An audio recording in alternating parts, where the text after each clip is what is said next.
The muffled static of the speakers clicked off, leaving Maria and me in a silence that was somehow louder than the voice.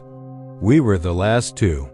Standing on opposite ends of the sterile, white room, the empty nooses swaying gently, like a macabre welcome party for ghosts.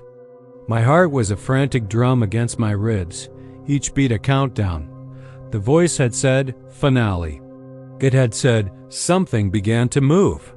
My eyes darted around, searching the smooth, seamless walls for a hint of what was to come. Then I saw it. Not on the walls, but on the floor.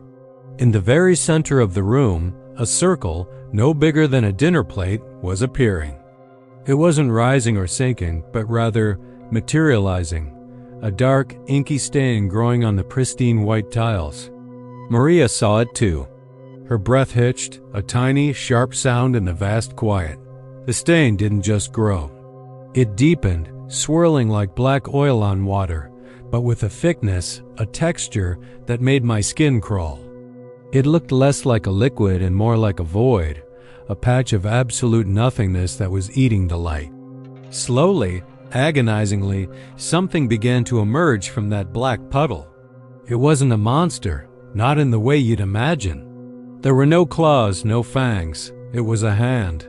A perfectly formed, human hand, pale as bone, reaching up from the darkness. Then another. They pressed flat against the floor, and the figure began to pull itself out of the void. It was a man, or the shape of one, made of that same swirling, light-devouring darkness. He was featureless, a silhouette given form, his movements unnervingly smooth, like a shadow peeling itself off a wall. As he stood to his full height, the air grew cold, heavy. The silhouette man didn't look at us. Instead, he walked towards the nearest noose, the one that had belonged to David. With an impossible grace, he took the rope in his dark hands and untied it from the ceiling beam. He let it fall to the floor in a heap.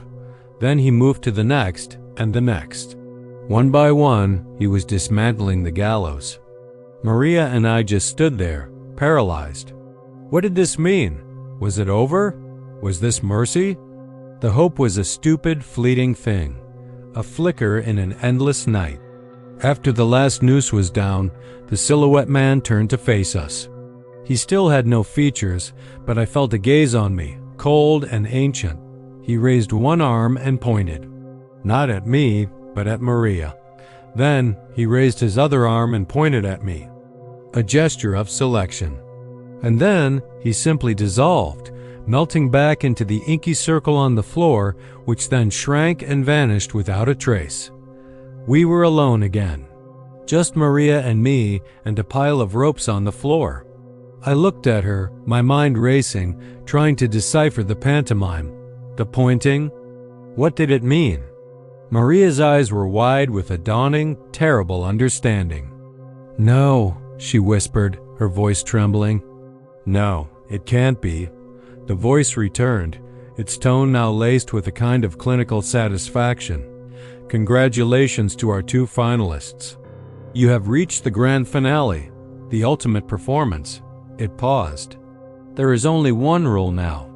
The performance ends when only one of you is left standing. The ropes are your tools. The room is your stage. The survivor earns their freedom. Begin. Silence." The word freedom hung in the air, a poisoned fruit. I looked at Maria, the friend who had held my hand, who had whispered words of encouragement in this hell. I saw the same conflict, the same horror reflected in her eyes. The room, once our shared prison, was now an arena. And the ropes, once symbols of our shared fate, were now weapons. We had survived together, only to be told we had to turn on each other. This was the final cruelty.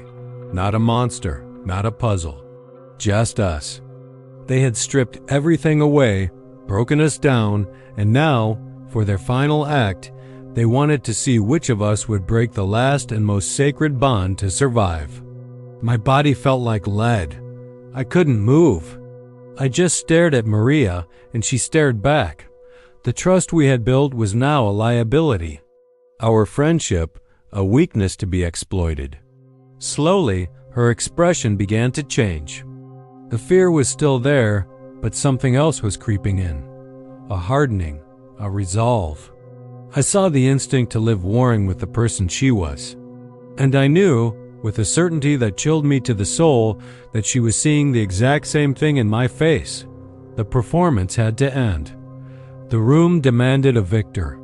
And in this place, survival was the only thing that mattered. With a shaking hand, I took a step toward the nearest rope.